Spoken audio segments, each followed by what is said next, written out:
एक हरे भरे जंगल के पास एक छोटा सा गांव था। गांव के किनारे एक पुराना मंदिर था, जहां अक्सर एक वफादार कुत्ता रहता था। गांव वाले उसे प्यार से शेरू कहते थे। शेरू बहुत समझदार, ईमानदार और मददगार था। वह हर दिन मंदिर की रखवाली करता और रात में गांव की गलियों में घूमकर लोगों की सुरक्षा करता। उसी जंगल में एक चंचल और चालाक बंदर रहता था, जिसका नाम चीकू था। चीकू बहुत तेज था, लेकिन उसकी आदत थी कि वह बिना सोचे समझे शरारतें करता। कभी वह लोगों के फल चुरा लेता, तो कभी बच्चों को परेशान करता। उसे लगता था कि चतुराई से काम निकाल लेना ही सबसे बड़ी अक्लमंदी है। एक दिन गांव में मेला लगा। दूर दूर से लोग आए। मंदिर में चढ़ावे के लिए मिठाइयां और फल रखे गए। शेरू हमेशा की तरह मंदिर के बाहर बैठा सबकी निगरानी कर रहा था। तभी चीकू की नजर मिठाइयों पर पड़ी। उसके मुंह में पानी आ गया।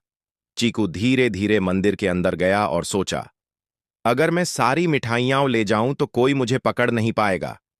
जैसे ही वह मिठाइयां उठाने लगा, शेरू ने उसे देख लिया। शेरू बोला, चीकू, ये भगवान का प्रसाद है, इसे चुराना गलत है।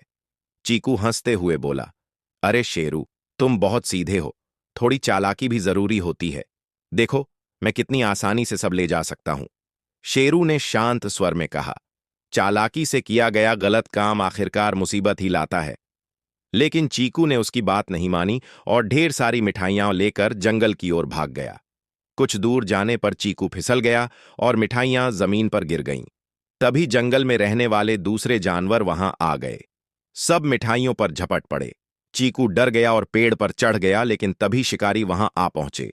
शोर सुनकर शेरू भी जंगल की ओर दौड़ा। शेरू ने शिकारी को देखकर जोर जोर से भौंकना शुरू कर दिया। उसकी आवाज सुनकर गांव वाले भी लाठियां लेकर आ गए। शिकारी डरकर भाग गए। चीकू पेड़ से नीचे उतरा और शर्मिंदा होकर शेरू के पास आया। चीकू बोला, शेरू, आज तुमने मेरी जान बचाई।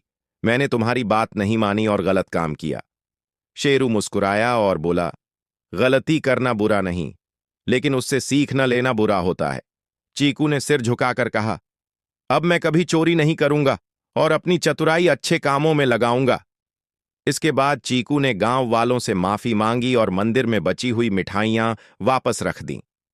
गांव वाले उसकी ईमानदारी देखकर खुश हो गए। उस दिन के बाद चीकू और शेरू अच्छे दोस्त बन गए। शेरू ने उसे जिम्मेदारी सिखाई और चीकू ने अपनी फुर्ती से गांव की मदद करनी शुरू कर दी।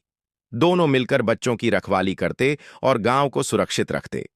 कहानी से सीख, ईमानदारी और समझदारी से किया गया काम हमेशा अच्छा फल देता है, जबकि चालाकी और लालच अंत में परेशानी ही लाते हैं।